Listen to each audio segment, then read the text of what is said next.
লোকে সত্যি বলে পৃথিবীতে কেউ কারো নয়। কিছুটা মায়া, বাকিটা অভিনয়। জীবন কারো জন্য থেমে থাকে না, কিন্তু মনটা মাঝে মাঝে থেমে যায় প্রিয় মানুষটার জন্য। আমি হয়তো তোমার জীবন গল্পের একটা ছেঁড়া পাতা। মেয়েরা সব সময় সত্য কথা পছন্দ করে, কিন্তু বিশ্বাস করে মিথ্যাবাদীকে। জীবনের গল্পটা শুরু হওয়ার আগে শেষ হয়ে গেছে। হয়তো কখনো সাজাতে পারব না আর আগের মতো করে না বলা কথা। ভালোবাসা মানে রাস্তায় হাঁটতে হাঁটতে তার কথা ভেবে নিজের অজান্তেই হেসে ওঠা। যেটা ছিল না সেটা না পাওয়াই ভালো, পেয়ে হারানোর কষ্ট না পাওয়ার কষ্টের চেয়ে অনেক বেশি হয়। হারিয়ে গেছিস খুঁজব না, কারণ বিশ্বাস রেখেছি আমার হলে অবশ্যই ফিরে আসবি।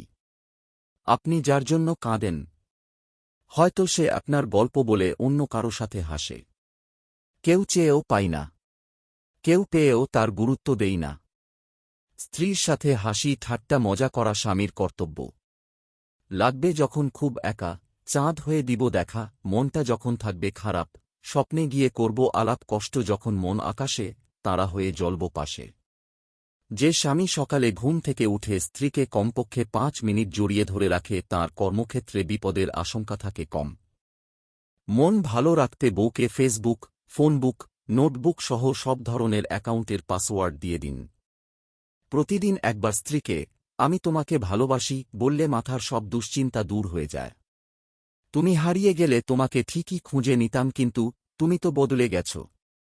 কখনো কারো প্রিয়জন ছিলাম না, সবসময় সবার প্রয়োজনটাই ছিলাম। ভালোবাসা মানে জীবনের শেষ নিঃশ্বাস পর্যন্ত একে অপরের সঙ্গে থাকা।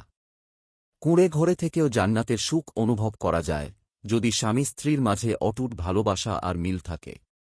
কিছু কিছু ভালোবাসার গল্প শুধুমাত্র পরিবারের খুশির কারণেই অসমাপ্ত রয়ে যায়।